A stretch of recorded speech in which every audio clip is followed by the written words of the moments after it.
Hello everyone, আসসালামু আলাইকুম। আশা করছি সকলেই ভালো আছেন। আলহামদুলিল্লাহ, আমরাও ভালো আছি। সকালবেলা ঘুম থেকে উঠে ছেলে মেয়েকে নিয়ে সকালের নাস্তাটা খেয়ে নিয়েছি। আজকে যেহেতু শুক্রবার, আমার হাজব্যান্ড বাসায়, সে সকালবেলা বাইরে গিয়েছিল। আসার পথে বাসার জন্য টুকিটাকি কিছু বাজার করে নিয়ে এসেছে। আমার মেয়ে বলছিল আজকে সে বিরিয়ানি খাবে, তাই তার জন্য আমি রান্নাঘরে এসে বিরিয়ানি রান্না করে নিচ্ছিলাম। আর আমার ছেলে মেয়ে দুজনই তার বাবার সাথে খেলা করছিল। আমি যেভাবে বিরিয়ানি রান্না করে থাকি, আজকে আমি আপনাদের সেই রেসিপিটাই দেখাবো। আমি শর্টকাটে বিরিয়ানি রান্না করি। এইভাবে বিরিয়ানিটা রান্না করলে আমার কাছে অনেক সহজ মনে হয় আর খেতেও অনেক ভালো লাগে। আমি পাতিলে তেল দিয়ে দিয়েছি। আমি সব সময় বিরিয়ানিটা এই পাতিলে রান্না করে থাকি। তেলের মাঝে পেঁয়াজ কুচি দিয়ে দিয়েছি। মাংসটাকে আমি এরকম ছোট সাইজ করে কেটে নিয়েছি। কেটে মাংসটাকে ধুয়ে পানিটা ঝরিয়ে নিয়েছিলাম। এখন পেঁয়াজটা হালকা করে ভেজে এখানে মাংসগুলো দিয়ে দিয়েছি।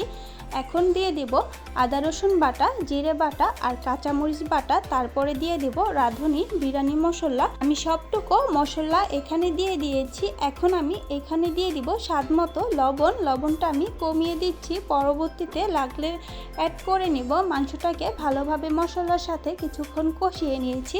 এখন আমি এখানে পরিমাণ মতো পানি দিয়ে দিয়েছি। মাংসটাকে ঢাকনা দিয়ে ঢেকে ভালোভাবে কষিয়ে নিব। বিরিয়ানির মাংসটাকে ভালোভাবে কষিয়ে নিলে মাংসটা অনেকটাই সফট হয়ে যায়, খেতে ভালো লাগে। চালটাকে আমি আধা ঘন্টা পানিতে ভিজিয়ে রেখেছিলাম। চালটাকে আমি ধুয়ে তারপর পানিটাকে ঝরিয়ে নিয়েছি আর অন্যদিকে পানিটা গরম করে নিচ্ছিলাম। মাংসটা প্রায় কষানো শেষ।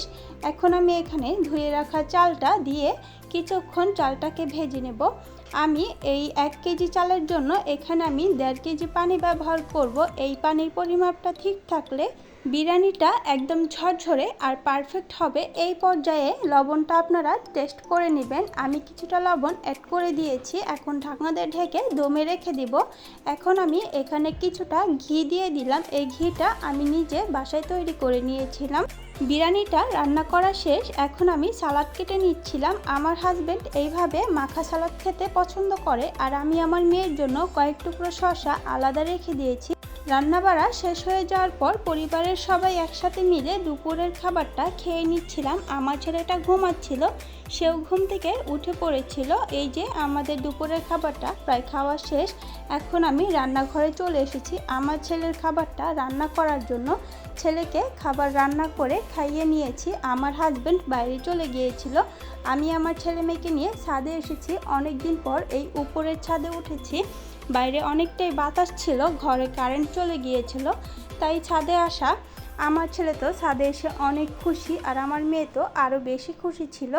তারা দুই ভাই বোন বেশ অনেকক্ষণ ছাদে খেলা করেছে। ছাদে বাতাস থাকার কারণে আমার অনেক ভালো লাগছিল। অন্য একটা ছাদে বাচ্চারা ঘুড়ি উড়াচ্ছিল। ঘুড়িটা উঠতে উঠতে আমাদের এই ছাদে চলে এসেছিল। ঘুড়িটা আবার আমরা উড়িয়ে দিয়েছি। ছাদে এসে আমার ছেলে মেয়ে অনেকটা সময় খেলা করে নিয়েছে। তারা দুজন অনেক খুশি ছিল। এখন তাদেরকে নিয়ে নিচে চলে যাব। ঘরে এখনও কারেন্ট আসে নাই। নিচে গিয়ে দেখলাম একটা বাচ্চা একটা পাখি নিয়ে এসেছে। এই পাখিটা দেখে আমার ছেলে মেয়ে অনেক খুশি ছিল। আমার মেয়ে দাঁড়িয়ে দাঁড়িয়ে দেখছিল।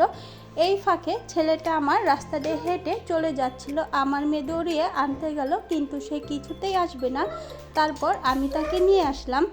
আজকের ভিডিওটা ছিল এই পর্যন্তই। আশা করছি ভিডিওটা আপনাদের কাছে ভালো লেগেছে। ভিডিওটি ভালো লেগে থাকলে চ্যানেলটি সাবস্ক্রাইব করে দেবেন। সবাই ভালো থাকবেন। আল্লাহ হাফেজ।